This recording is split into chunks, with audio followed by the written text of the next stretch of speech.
Hi everyone. Today has been an epic drama day.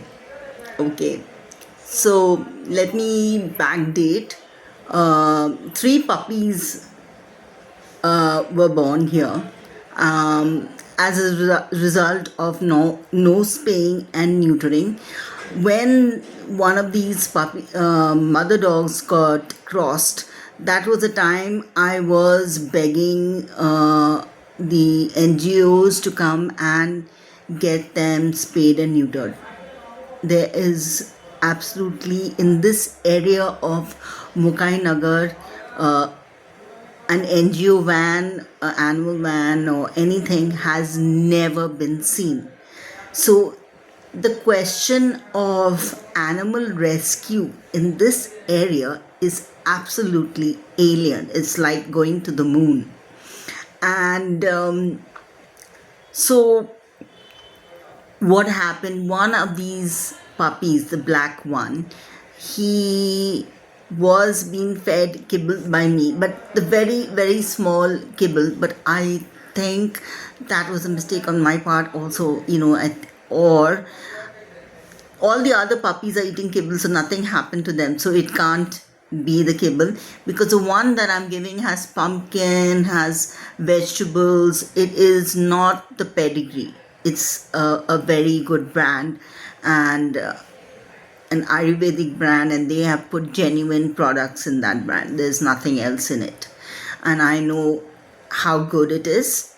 So, this is one of the best brands in India, and it's not uh, advertised so much. So, I was giving that to the puppies, but I was not giving it every day or every alternate day because kibble is something that takes a long time to digest and does affect kidneys and things like that. So there was another girl who was giving them rotis with milk and things. So they were getting a fluid diet. So all this was going on, but this puppy went and ate something, I don't know, in the field. And usually at this time, the nutrition, somebody said that he ate potty and the potty probably was infected. I don't know whose potty he ate. Ugh, it makes me sick. I remember one of them doing that, and I covered it with a plastic lying around and put a stone on it so they wouldn't get to it. And then I think with the kibble I was giving, that had a lot of nutrient, pumpkin and stuff like that. So they stopped doing that. But this guy, this black puppy, and we've called him Jamun. Jamun means it's a lovely purplish black berry, and it's a very sweet berry, and usually we mix it with salt, and it's very famous in Bengal. You do get it here in Maharashtra, but in Bengal is a little special because I suppose it needs that alluvial type of soil, a lot of water in it, and it's so I called him Jamun, and everybody seemed to love that name. So Jamun is so the question for 2 days. Jamun was sick. Now in this PG where they were, they have some place at the back of the stairs where they have made a space for them, and they're very, very, very nice people. um, I don't see any other PG being so kind as they are, and that is reflected with this PG, how they take care of the employees. So this guy runs at everything in his PG is really nice. The beds are nice, the mattress is nice, the place is kept clean. He looks after his employees. He's amazing, and that is reflected where he allows the dogs to sleep in his PG, like especially in the rain and things like that. Very kind to them, and so it beyond this we cannot ask people to do beyond and say okay they will rush into the vet. That is the impossible. So what happened in this building, there is a gym, and that gymnasium guy, he actually did 2 rounds of taking the dog to the vet, but he doesn't know anything about NGOs or anything, and the whole thing scared the shit out of him. So I went to him and asked him, can you give the puppies food because I am broke this month. I went to the hospital and I basically have $5-6 or $8 in my bank balance. So can you get the pedigree? Pedigree costs about $4, right? For 1.2 kgs, and that goes for a few days. But now these dogs are really, really hungry because it's cold and they need. Usually, I would just give them once a day, but now that the cold weather has set in, um, you know, they feel more hungry. And I didn't know that there was a mat. I could keep it inside, but I kept the mat outside. I bought them mats, and somebody stole all 3 mats, not a single one. I'd given one mat to another dog. That mat was stolen. Another mat. So there are these Nepali servants, and they probably think, why give the dog a mat when we can have it? Basically that's the thing. And I bought bowls for the dogs. Those also got stolen. So it's really very frustrating. Now I really think that these 3 puppies, they need to be adopted. This question of them living on the street and growing up on the street is out of the question for me, because they're young enough. They are indie dogs and they should be adopted, both the dogs. And this Jamon, he doesn't have a bonding with his brothers and siblings. He needs to be adopted on his own. So that is definitely on the cards. So now we come down to the drama. So then I searched, there was an NGO called Speechless.in. I asked them, they recommended an NGO. I can't say the name, I find it difficult to, Tashkent or something they've called. And I contacted them, and then I gave the number of the gym guy. She called the gym guy and he said he's not in town.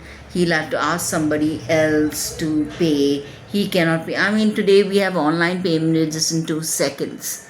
And I felt he was into something else where he didn't want to reveal his bank account, and he felt unsafe about that. So therefore he was asking the friend, and I don't know if the friend was going to give it or not. And so this went on the whole of last night till about 12 o'clock at night, midnight, and then we were all exhausted. And I said, I cannot keep calling this NGO in the middle of the night. And they're very sweet, to take those calls. So then we left it and we didn't know what to do. So in the morning I saw this dog running up and down, and he was probably vomiting, trying to vomit. And he has gastro. The gym guy had taken him, he said he took him to the vet. I don't know. I can't believe anything, because if he had, then they would medication. And it's, with gastro, you need 24/7 care. This is not the way. And the vet would know a few NGOs to say, look, this I can do, but you will have to put him there. That's what a vet should say, right? So the credibility of this guy is a little bit shady, I felt. But whatever he did, I mean, sort of held that part of the bridge. So then he ghosted us totally. So in the afternoon, I didn't know what to do. I was taking out my clothes there's a woman, I believe there's a seamstress somewhere, and I was walking towards that when another gentleman came. And we had connected earlier with the dog rescue and with a whole bunch of people. And then he came and I said, this is a situation, but we don't know. He said, can you do it? And then he was very, very helpful about that, And he said, okay, and we called and we sat outside for about an hour. Then I was saying, look, that puppy is going to run away. And then the ambulance is going to come and we're going to be searching for the dog. So can you bring the dog to my room? He said, yeah, sure. So he picked up the dog and he was bringing to the room. And the door was open. I mean, everybody can see. My door goes right open to the street. You can see right into the street. So there's nothing to hide. And the door was wide open. I said, just put the dog in. And he was leaving. in the middle, the call came from the ambulance. When the call came from the ambulance, the owner of the PG came in running like a madcap, and he wouldn't let me talk. And that frustrated me because I was trying to get the ambulance number. When the ambulance called me, this bloody man called in between. I said, give me 5 minutes, I will talk to you. I have to talk to the ambulance. And they couldn't understand that. And the ambulance call got hung, and they told me, you have a dog in this room. His daughter came, we're going to turn off the electricity, we're going to do this to you, leave the PG. I said, just half an hour, let the ambulance come. The ambulance is on the way, let the ambulance come. Oh my God, they were it's like a demonic. And I lost it. I lost my cool. He was rude to the guy who died. I said, he's only here to drop the penny. I can't lift the dog. Oh, this and that. I said, you're calling me that? I said, you bring men next door. They got job. I said, you bring men into the room next door, strange men. Don't talk to live here in a girl's PG. He's only coming to drop the dog. How dare you? I fought back. And then I was ready to call. I called the police, but then I cut the call and something told me, it's going to be okay. Then I said, give me 5 minutes. Okay, we're going to give you 5 minutes. She's taking a video of me and this and that. His daughter is absolutely, they had never seen anything like this. Like, for them, they didn't understand that a dog could be rescued, sent to an NGO. It was totally incredible. It was incredible to them. They had never seen this. So this war and this hysteria was going on. I was shaking, and I kept calling Pranav, please don't ghost me. And I was calling this ambulance. They said they were here, they were there, they were here. We called them at 3 o'clock. They finally came at 5:30. Can you imagine? 5:30 in the evening, almost 6 o'clock. I was hysterical, okay? And finally they said the van is come 3 minutes from here, and then they said the van is coming. And I called for Nabi, he said, yes, I can see the van. And he came running. And he said, no, I will never come near this PG. He was so offended the way this man talked to him. And he's so gracious. After that, he went and shook his hand. I would say this guy is absolutely IT worthy. I really hope that one day he does, that God blesses him and he does lead this as a lead job that is absolutely global, because he kept his word. That doesn't happen in this country. I cannot tell you. A doesn't follow B. Okay, I called the NGO and the thing kept going into voicemail. At least you should pick up, talk. Communication is absolutely shit in this country. Okay. And I kept calling, and then finally I got the ambulance number. The guy who was running the ambulance, he was saying I was calling. He should say, I'm driving the ambulance, right? He should tell me I'm driving the ambulance. But he didn't get the impression he was driving, right? He should say, I'm driving the ambulance and I'm coming, right? And the communication isn't there. People don't have imagination to think, okay, what is the other person going through? And I was crying on the phone. I said, guys, you don't understand. This is not my house. This is a paying guest and they don't tolerate any animals.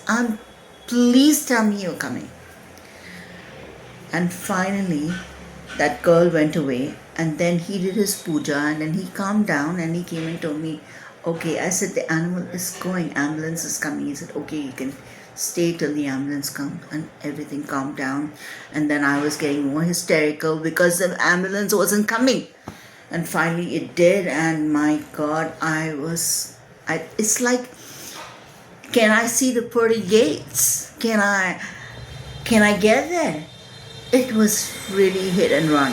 It was really a hit and run. And for me, because animal rescue people in India have ghosted me so bad, in especially in the time when we were left in that bungalow, and I was left with a dog with distemper and pyrovirus, and I had to do it all alone. Fix the IV, give her the medication, run to the vet, get the catheter fixed. That vein got full. We had to find another vein, come back, take the diagnostics, see how much was the WBC count.